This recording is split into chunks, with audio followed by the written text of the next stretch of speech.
సూర్యుడు తన తేజస్సులో 100వ వంతు భాగాన్ని ఇచ్చి సకల శాస్త్రాలు నేర్పిస్తానన్నాడు.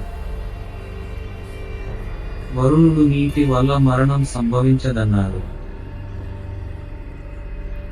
యముడు తన కాలదండం ఇతనిని ఏమీ చేయదని, మృత్యువు లేదని వరం ఇవ్వగా, కుబేరుడు, ఈశానుడు, విశ్వకర్మ కూడా వరాలిచ్చారు.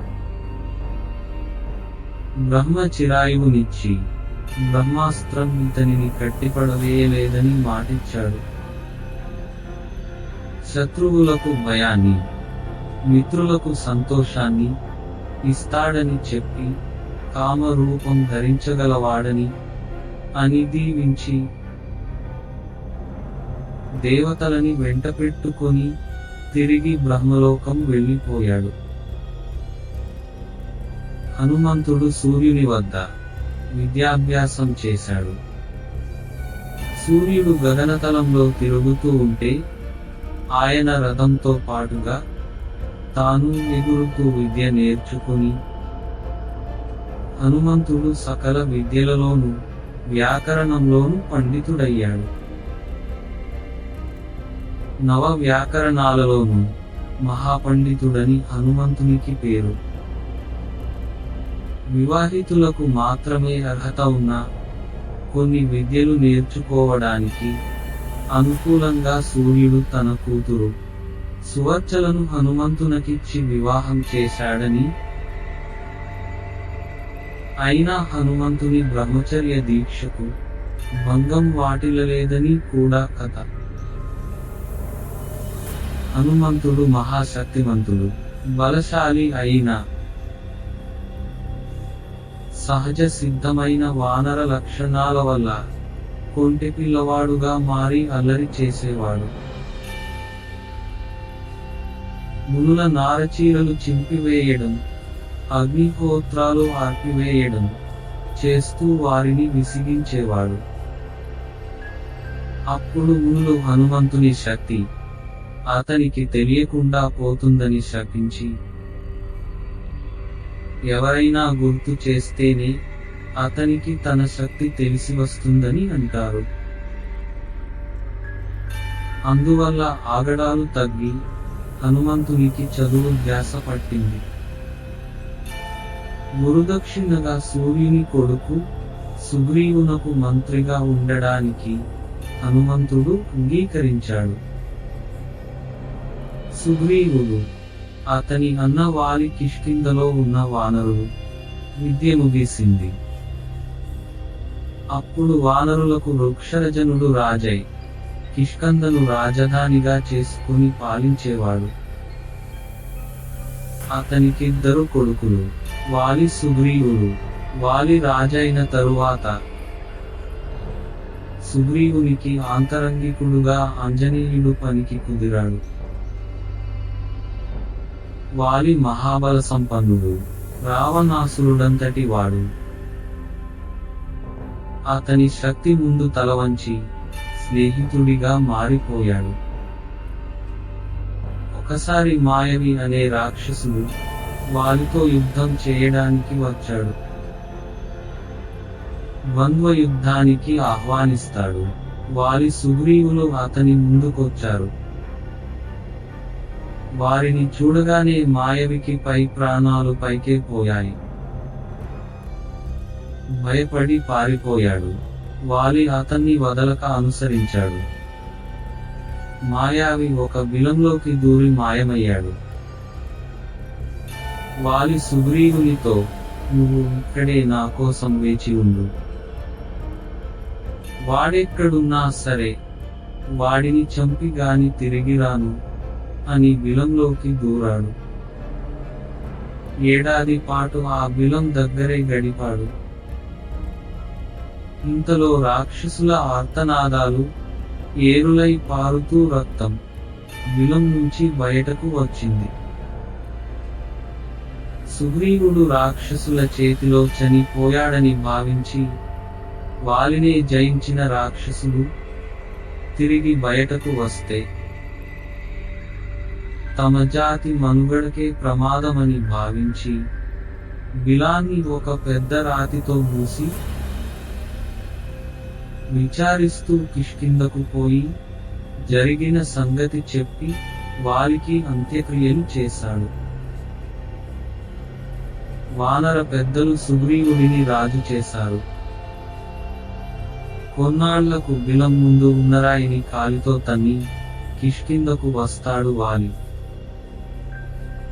అతనికి జరిగిన సంగతి సుగ్రీవుడు చెప్పబోగా వినక తన్ని చంపడానికి సిద్ధమవుతాడు వాలి. ఇక అక్కడ ఉంటే ప్రమాదమని భావించి సుగ్రీవుడు అరణ్యాలకు పారిపోతాడు. తన జాడ వాలికి తెలిసినప్పుడల్లా వేరే తావుకు పారిపోయి తల దాచుకునేవాడు.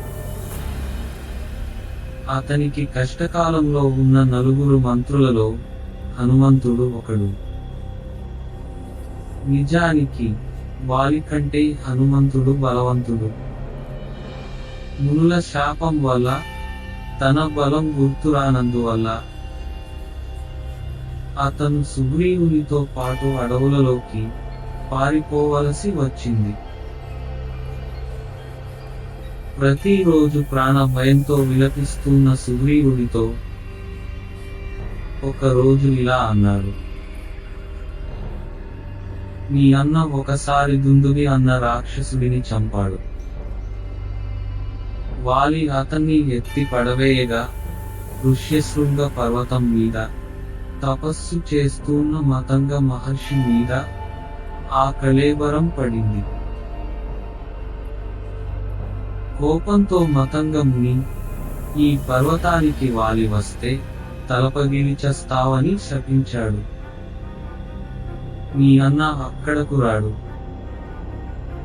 మనం అక్కడ ఉండడం ఎంతో క్షేమం అని హనుమంతుడు సుగ్రీవునికి చెప్పింది. ఆ సలహా సుగ్రీవునికి నచ్చింది. హనుమంతుడిని మెచ్చుకొని అక్కడ సుఖంగా ఉండసాగాడు. రామ లక్ష్మణులతో స్నేహం. రామ లక్ష్మణులు అడవిలో ఉంటుండగా సీతను రావణుడు అపహరించుకుని లంకకు తీసుకుని పోతాడు. ఆమె జాడకై వెతుకుతూ వారు ఆ పర్వతాన్ని చేరుకుంటారు. వారిని చూసి వాలి తన కోసం 2 వీరులను పంపించాడని భావించి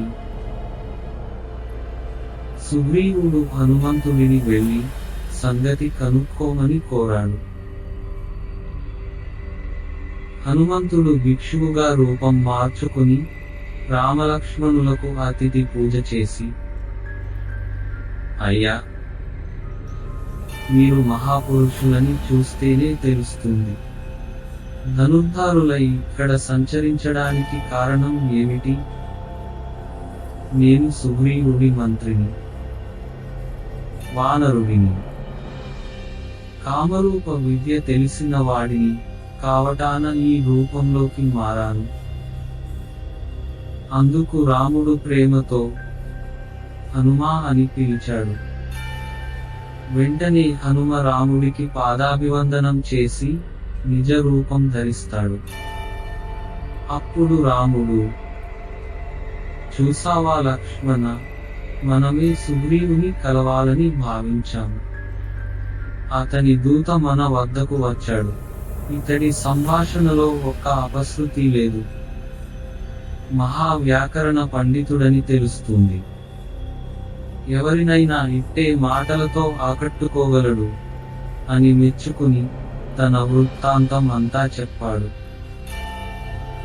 అలాగే హనుమంతుడు కూడా సుగ్రీవుని గురించి చెప్పి వారిద్దరినీ తీసుకుని సుగ్రీవునికి పరిచయం చేశాడు. సీతాన్వేషణలో తాము సాయం అందించటానికి, అలాగే వారిని వధించి సుగ్రీవుడిని రాజును చేసే విషయంలో రాముడు సహకరించడానికి ఒప్పందం చేసుకుని అగ్ని సాక్షిగా సుగ్రీవుడు రాముడు స్నేహితులయ్యారు. అనతి కాలంలోనే రాముడు వాలిని వధించి సుగ్రీవుడిని రాజును చేశాడు. రాజైన తరువాత సుగ్రీవుడు భోగాలను రుచి చూసి రాముడికిచ్చిన మాటను మరచిపోగా లక్ష్మణుడు కిష్కింధకు వచ్చి హెచ్చరించాడు. అప్పుడు సుగ్రీవుడు వానర వీరులను చేరపిలిచి ఒక్కొక్కరిని ఒక్కొక్క గుంపుకు నాయకుడిని చేసి ఒక్కొక్క దిక్కుకు పంపుతూ కొందరు వానర వీరులతో హనుమంతుడిని దక్షిణ దిక్కుకు పంపాడు. నెల రోజుల గడువులో సీత జాడ కనుగొనాలని షరతు విధిస్తాడు. హనుమంతుడి దళంలో అంగదుడు కూడా ఉన్నాడు. అంగదుడు కిష్కింధకు యువరాజు. అలా వెళ్ళిన వారు చెట్టులు పుట్టలు అడవులు కొండలు గాలిస్తూ అలసిపోయారు. సుగ్రీవుడు పెట్టిన గడువు నెల రోజులు ఇట్టే అయిపోయాయి.